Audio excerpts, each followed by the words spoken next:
All right, this is going to be, let me see, week 1, the Chapter 3 Excel simulation. All right, so I'm just going to do this real short, and here, just like the other video I did, you can pause, kind of look at and see if it helps you to figure out,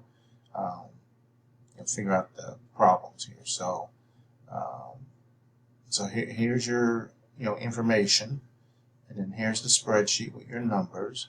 And of course, you're trying to come up with the numbers at the bottom here and the highlights.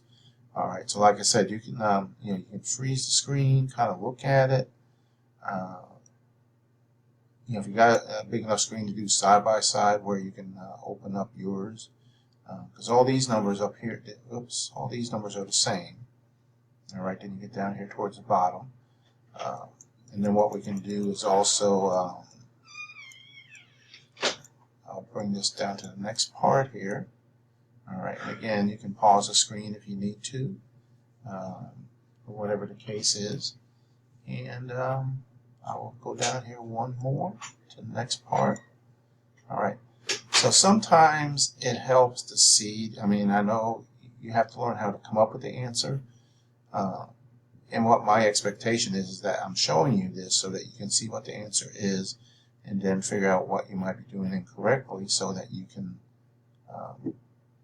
come up with the answer, if that makes sense. Okay, so if this don't make sense, then let me know. But so that's my theory there. So again, I will go up to the top. Okay, here's all your data. Here's your, there's your first part. Go down to the next part, and down to the bottom part. All right. So that's it. I'll let you go there. Let me know if this helps at all. The thing is, does it help you understand it better?